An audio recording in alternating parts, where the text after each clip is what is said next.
Hello, girls. We're studying microbiological criteria for sampling. So, if there are certain microbiological criteria or specifications, there should be more standard rules and regulations. So, first, standard rules and regulations for food that were published first in 1974. So, in 1974, first ICMSF book was published, and its name was Microorganisms and Food, Volume 2, Sampling for Microbiological Analysis, Specific Principles and Specific Applications. So, this book, ਇਹਦੇ 'ਚ ਕੀ ਸੀ? ਇਹਦੇ 'ਚ ਕੁਝ specifications ਸੀਗੀਆਂ ਉਸ food ਦੀ port entry ਲਈ ਜਿਹਦੀ ਪਹਿਲਾਂ ਕੋਈ ਪ੍ਰਾਇਰ ਹਿਸਟਰੀ ਨਹੀਂ ਸੀ। ਸੋ ਯੂ ਖਾਸ ਕਰਕੇ that food that is ਗੋਨਾ enter ਜਿਹਦੀ ਆਪਾਂ ਨੂੰ ਕੋਈ ਵੀ ਹਿਸਟਰੀ ਨਹੀਂ ਪਤਾ। ਇਸ ਬੁੱਕ ਦਾ ਸੈਕਿੰਡ ਐਡੀਸ਼ਨ ਆਇਆ 1986 'ਚ ਐਂਡ ਜਿਹਨੇ ਫਿਰ ਐਮਫਸਾਈਜ਼ ਕੀਤਾ ਕਿਸ ਚੀਜ਼ 'ਤੇ? ਸੈਂਪਲਿੰਗ ਪਲਾਨਸ 'ਤੇ। ਐਂਡ ਸੈਂਪਲਿੰਗ ਪਲਾਨਸ ਕਿਹੜੇ? ਇੰਟਰਨੈਸ਼ਨਲ ਲੈਵਲ ਦੇ ਵੀ ਐਂਡ ਨੈਸ਼ਨਲ ਲੈਵਲ ਦੇ ਵੀ। ਹੁਣ ਜੇ ਆਪਾਂ ਗੱਲ ਕਰੀਏ ਮਾਈਕਰੋਬਾਇਓਲੋਜੀਕਲ ਕ੍ਰਾਈਟੀਰੀਆ ਦੀ, ਤਾਂ ਮਾਈਕਰੋਬਾਇਓਲੋਜੀਕਲ ਕ੍ਰਾਈਟੀਰੀਆ ਕਿਉਂ ਇੰਪੋਰਟੈਂਟ ਹੈ? ਕਿਉਂਕਿ ਮਾਈਕਰੋਬਾਇਓਲੋਜੀਕਲ ਕ੍ਰਾਈਟੀਰੀਆ ਕਾਹਦੇ ਲਈ ਹੈ? ਫੂਡ ਲਈ। ਫੂਡ ਕਿਸ ਲਈ ਹੈ? ਪਬਲਿਕ ਲਈ। ਐਂਡ ਪਬਲਿਕ ਦੀ ਸਭ ਤੋਂ ਇੰਪੋਰਟੈਂਸ, ਪਬਲਿਕ ਨੂੰ ਆਪਾਂ ਫੂਡ ਪ੍ਰੋਵਾਈਡ ਕਰ ਰਹੇ ਹਾਂ, ਅਤੇ ਜੇ ਫੂਡ ਪ੍ਰੋਵਾਈਡ ਕਰ ਰਹੇ ਹਾਂ, food should be safe, right? and there should be a fair trade practices for the type of food. ਹੁਣ ਕ੍ਰਾਈਟੀਰੀਆਸ ਤਾਂ ਨੀਡਡ ਨੇ ਕਿਉਂਕਿ ਕਸਟਮਰ ਦੀ ਹੈਲਥ ਵੀ ਬਹੁਤ ਇੰਪੋਰਟੈਂਟ ਹੈ, ਕਿਉਂਕਿ ਜੇ ਡਿਫੈਕਟਿਵ ਯੂਨਿਟਸ ਹੋਣਗੇ ਜਿਹੜਾ ਫੂਡ ਆਪਾਂ ਸਪਲਾਈ ਕਰ ਰਹੇ ਹਾਂ, ਤਾਂ obviously there will be who will be suffering? The customers. And food chain ਤੇ from food ਦੇ raw material ਦੀ entry ਤੋਂ ਲੈ ਕੇ entry into a port ਤੋਂ ਲੈ ਕੇ processed food ਦੀ exit ਜਾਂ retail level ਤੱਕ ਜਿੱਥੇ ਤੱਕ ਸੇਲ ਨਹੀਂ ਹੁੰਦਾ, ਤੁਸੀਂ ਮਾਈਕਰੋਬਾਇਓਲੋਜੀਕਲ ਕ੍ਰਾਈਟੀਰੀਆ ਇੱਥੇ ਕਿਤੇ ਵੀ ਅਪਲਾਈ ਕਰ ਸਕਦੇ ਹੋ। ਕਿਸੇ ਵੀ ਜਗ੍ਹਾ 'ਤੇ ਤੁਸੀਂ ਉਹਨੂੰ ਫੂਡ ਨੂੰ ਐਗਜ਼ਾਮਿਨ ਕਰ ਸਕਦੇ ਹੋ for the presence of certain microorganism. And girls, it is also a point ਕਿ ਹਮੇਸ਼ਾ ਤੁਸੀਂ ਮਾਈਕਰੋ ਆਰਗੈਨਿਜ਼ਮਸ ਦੀ ਪ੍ਰੈਜ਼ੈਂਸ ਦੱਸ ਸਕਦੇ ਹੋ, ਐਬਸੈਂਸ ਨਹੀਂ ਦੱਸ ਸਕਦੇ। ਓਕੇ,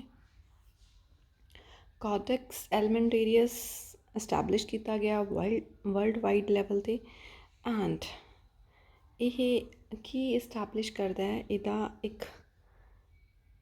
ਇਹਦੇ ਅੰਦਰ ਡਿਫਾਈਨ ਕੀਤਾ ਗਿਆ ਹੈ CAC ਦੇ ਮਾਈਕਰੋਬਾਇਓਲੋਜੀਕਲ ਕ੍ਰਾਈਟੀਰੀਆ। ਤਾਂ ਮਾਈਕਰੋਬਾਇਓਲੋਜੀਕਲ ਕ੍ਰਾਈਟੀਰੀਆ ਕੀ ਹੈ? ਫੂਡ ਦੀ ਐਕਸੈਪਟੇਬਿਲਿਟੀ, ਫੂਡ ਦੇ ਕਿਸੇ ਪ੍ਰੋਡਕਟ ਦੀ, ਫੂਡ ਦੇ ਕਿਸੇ ਲੋਟ ਦੀ, ਠੀਕ ਹੈ? ਐਂਡ ਕਾਹਦੇ 'ਤੇ ਬੇਸਡ? ਸਰਟਨ ਆਰਗੈਨਿਜ਼ਮਸ ਦੇ ਪ੍ਰੈਜ਼ੈਂਸ ਜਾਂ ਐਬਸੈਂਸ। ਇਹ ਆਰਗੈਨਿਜ਼ਮਸ ਪੈਰਾਸਾਈਟ ਵੀ ਹੋ ਸਕਦੇ ਆ, ਉਹਨਾਂ ਦੇ ਟੌਕਸਿਨਸ ਵੀ ਹੋ ਸਕਦੇ ਆ, ਮਾਈਕਰੋਬਸ ਵੀ ਹੋ ਸਕਦੇ, ਉਹਨਾਂ ਦੇ ਟੌਕਸਿਨਸ ਵੀ ਹੋ ਸਕਦੇ ਆ, ਐਂਡ ਉਹਨਾਂ ਵੱਲੋਂ ਬਣਾਏ ਗਏ ਮੈਟਾਬੋਲਾਈਟਸ। ਐਂਡ ਮੈਟਾਬੋਲਾਈਟਸ ਪਰ ਯੂਨਿਟ ਮਾਸ ਦੇ, ਵੋਲਿਊਮ ਦੇ ਜਾਂ ਏਰੀਆ ਦੇ, ਨੰਬਰ ਆਫ ਮਾਈਕਰੋਬਸ, ਉਹਨਾਂ ਦੀ ਕੁਆਂਟਿਟੀ ਕੀ ਹੈ। ਤਾਂ ਇਹਦਾ ਮਤਲਬ ਆਪਣੇ ਕੋਲੇ ਮਾਈਕਰੋਬਾਇਓਲੋਜੀਕਲ ਕ੍ਰਾਈਟੀਰੀਆ 'ਚ ਕਿਹੜੀਆਂ ਚੀਜ਼ਾਂ ਨੇ? ਇੱਕ ਤਾਂ ਸਟੇਟਮੈਂਟ ਕਿ ਕਿਹੜੇ ਮਾਈਕਰੋ ਆਰਗੈਨਿਜ਼ਮਸ ਨੇ ਕੰਸਰਨ ਦੇ, ਉਹਨਾਂ ਨਾਲ ਰਿਲੇਟਡ ਕਿਹੜੇ ਟੌਕਸਿਨਸ ਨੇ ਅਤੇ ਕੀ ਉਹਨਾਂ ਦੇ ਰੀਜ਼ਨਸ ਨੇ। ਨੈਕਸਟ, ਕਿਹੜੇ ਐਨਾਲਿਟੀਕਲ ਮੈਥਡਸ ਨੇ ਜਿਨ੍ਹਾਂ ਨਾਲ ਆਪਾਂ ਉਹਨਾਂ ਨੂੰ ਡਿਟੈਕਟ ਕਰ ਸਕਦੇ ਹਾਂ। Next one is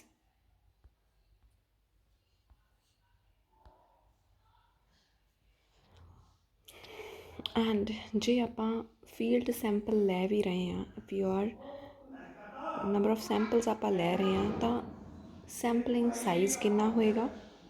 ਮਾਈਕਰੋਬਾਇਓਲੋਜੀਕਲ the limit ਕਿੰਨੀ ਹੋਏਗੀ? ਇੱਕ ਸਪੈਸੀਫਿਕ ਫੂਡ ਚੇਨ ਦੇ ਇੱਕ ਸਪੈਸੀਫਿਕ ਪੁਆਇੰਟ 'ਤੇ ਨੰਬਰ ਆਫ ਮਾਈਕਰੋ ਆਰਗੈਨਿਜ਼ਮਸ ਕਿੰਨਿਆਂ ਨੂੰ ਐਪਰੋਪਰੀਏਟ ਜਾਂ ਸੇਫ ਕੰਸੀਡਰ ਕੀਤਾ ਜਾਂਦਾ ਹੈ, what is the limit, and ਇਸ ਲਿਮਿਟ ਦੇ ਅੰਦਰ ਕਿੰਨੇ ਐਨਾਲੀਟੀਕਲ ਯੂਨਿਟਸ ਹੋਣੇ ਚਾਹੀਦੇ ਨੇ।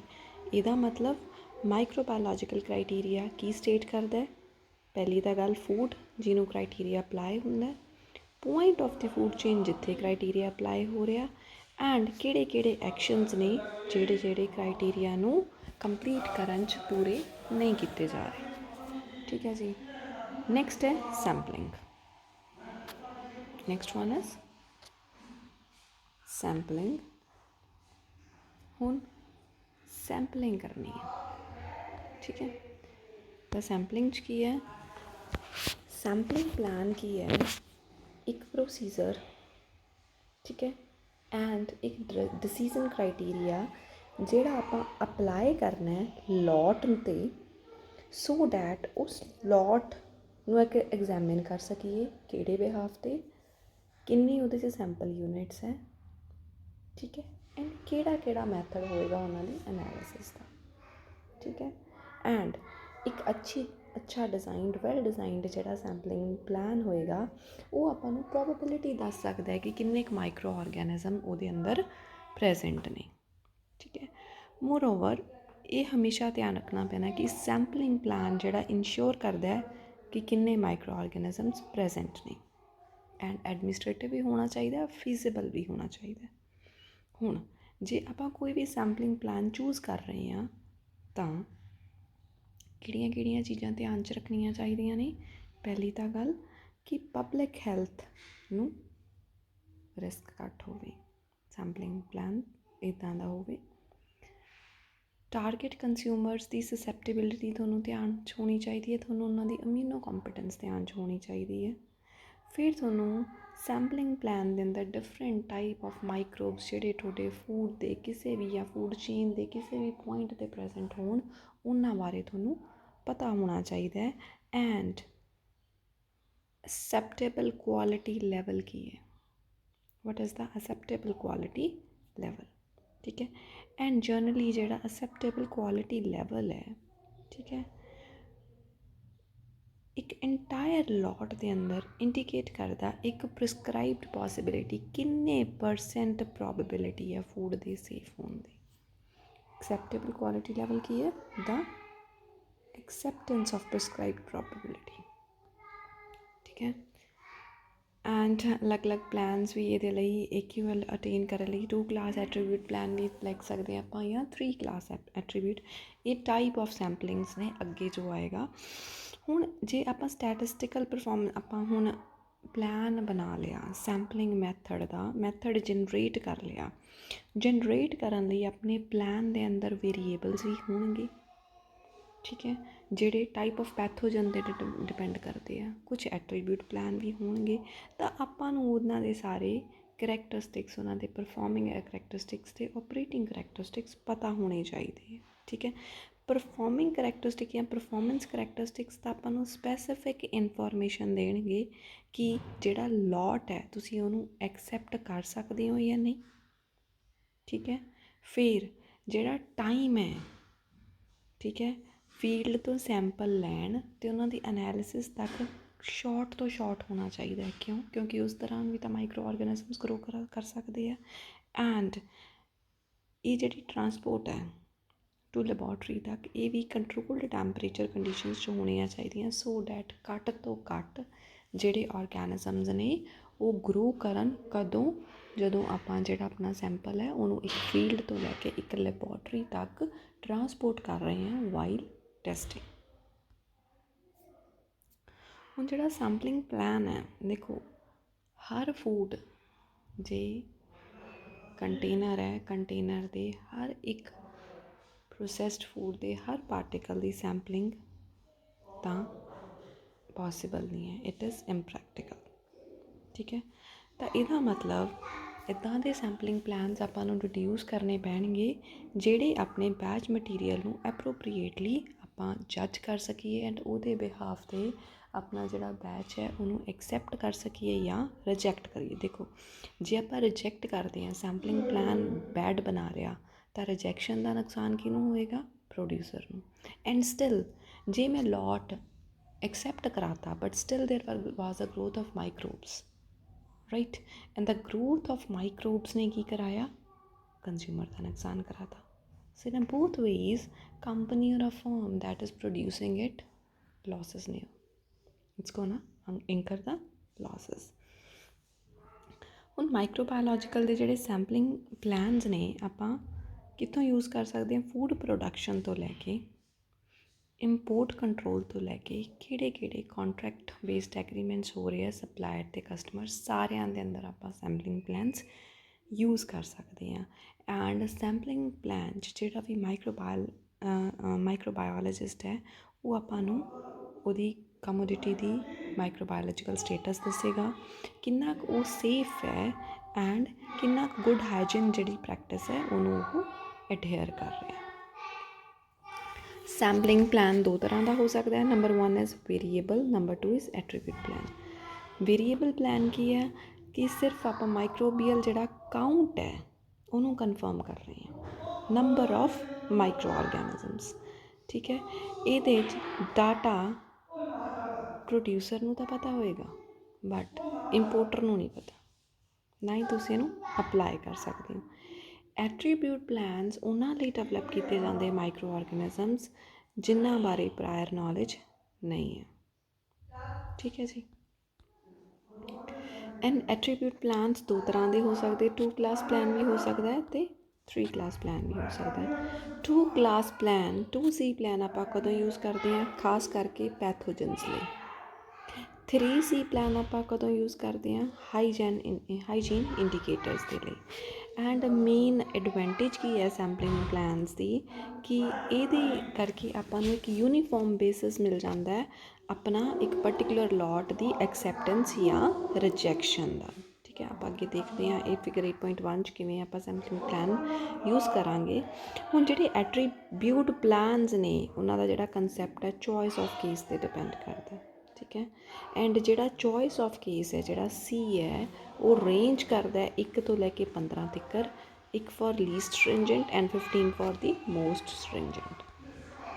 ਸੀ ਇਹ ਡਿਸੀਜ਼ਨ ਟਰੀ ਹੈ ਆਪਣੇ ਸੈਂਪਲਿੰਗ ਪਲਾਨ ਲਈ.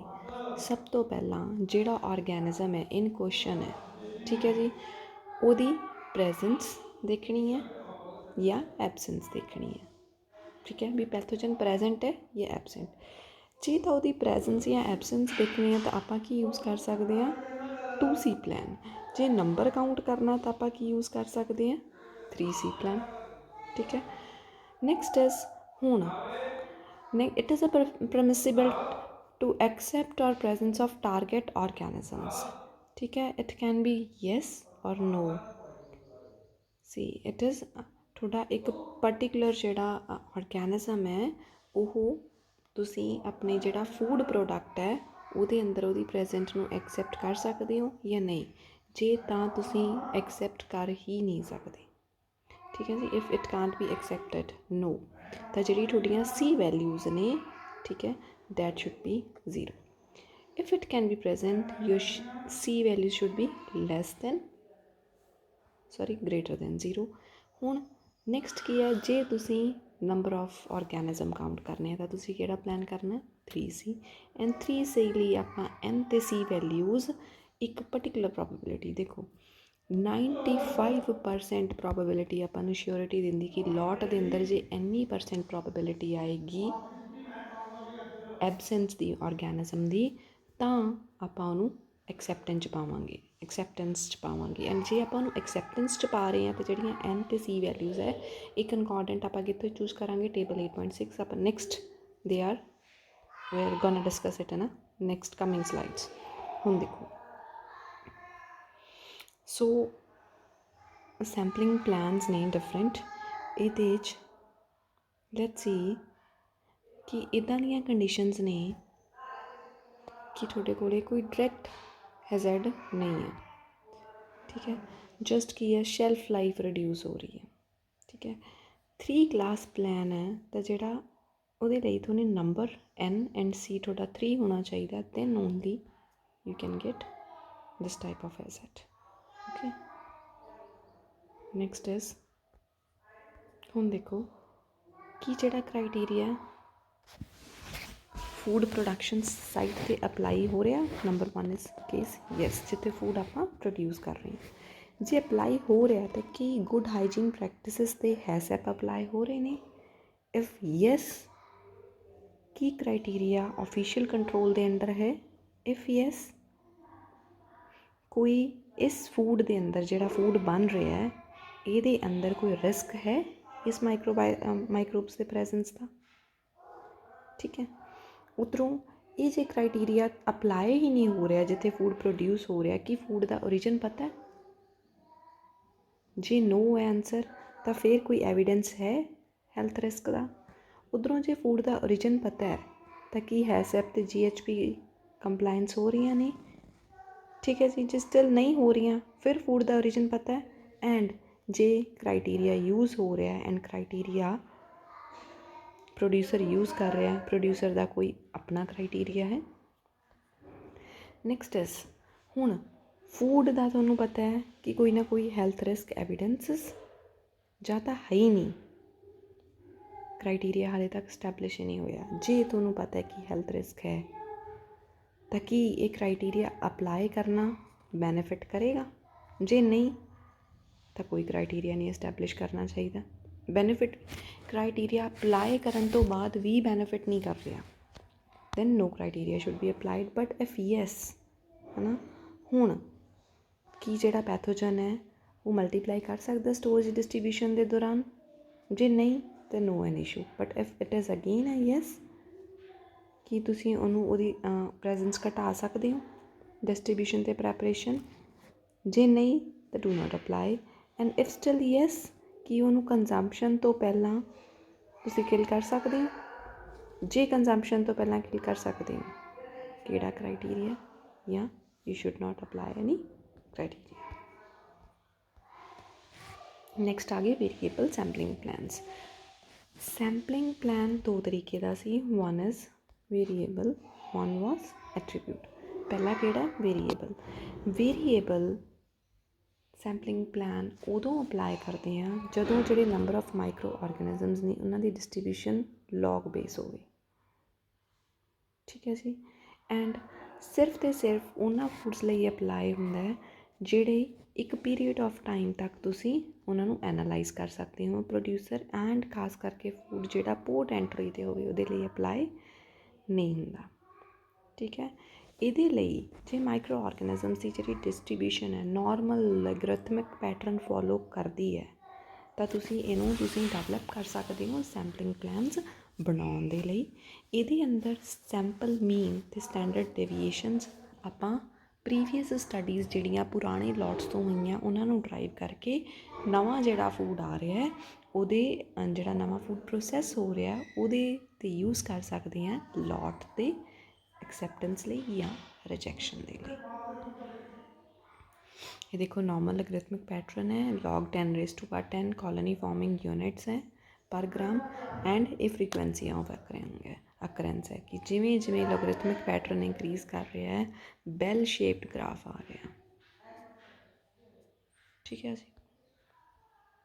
नैक्सट है ये अंदर फूड नू एक्सैप्टेंस या रिजैक्शन लॉट की किस बिहाफ से की जाएगी? x + k1 s should be greater than v। तो पहला k1 तो रैफरेंस टेबल तो लैने आप। ठीक है। p d की होंगी है? That is the p value is probability. ठीक है। And p d is equal to proportion. हुण तुसी n देखो, v की है? माइक्रोबियल काउंट है। v is the microbial count. K I value तुसी कित्थों लैंदे हो? रैफरेंस टेबल तो। ठीक है जी। एंड एक पर्टिकुलर लिमिट सैट होंगी है कि v वैल्यू इस तो उपर या इस तो नीचे नहीं जानी चाहिए। And where n is equal to number of samples.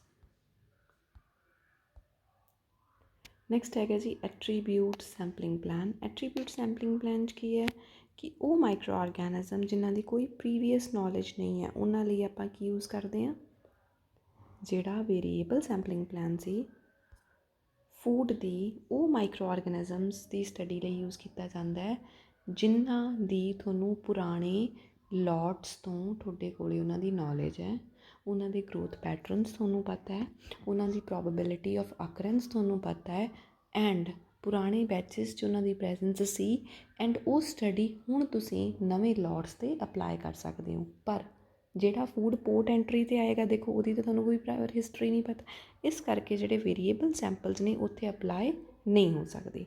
And ਇਹਦੇ ਲਈ ਜਰਨਲ ਫਾਰਮੂਲਾ ਜਿਹੜਾ ਆਪਾਂ ਯੂਜ਼ ਕਰਦੇ ਹਾਂ, that is equal to x plus k1s should be greater than the v। ਠੀਕ ਹੈ ਜੀ। ਐਟਰੀਬਿਊਟ ਸੈਂਪਲਿੰਗ ਪਲਾਨ ਆਪਾਂ ਕਦੋਂ ਯੂਜ਼ ਕਰਦੇ ਹਾਂ, ਜਦੋਂ ਮਾਈਕਰੋਬਸ ਦੀ ਕੋਈ ਪ੍ਰੀਵੀਅਸ ਨੌਲੇਜ ਨਹੀਂ ਹੈ। ਠੀਕ ਹੈ ਜੀ। ਐਂਡ ਜਿਹੜੇ ਮਾਈਕਰੋਬਸ ਹੈ ਉਹ ਲੋਗਰਿਥਮਿਕਲੀ ਡਿਸਟਰੀਬਿਊਟਿਡ ਨਹੀਂ ਗੇ, there is a no log scale distribution. ਦੋ ਤਰ੍ਹਾਂ ਦੇ ਪਲਾਨ ਹੋ ਸਕਦੇ ਆ, 2 ਕਲਾਸ ਅਤੇ 3 ਕਲਾਸ। ਠੀਕ ਹੈ। 2 class n should be equal to 5 and ਜਿਹੜੇ c values ਹੈ that should be equal to 0, right। 2 class plan ਆਪਾਂ ਕਦੋਂ ਯੂਜ਼ ਕਰਦੇ ਹਾਂ, ਜਦੋਂ ਪੈਥੋਜਨ ਲਈ ਸਪੈਸੀਫਿਕਲੀ, 3 ਕਲਾਸ ਇੰਡੀਕੇਟਰ ਲਈ।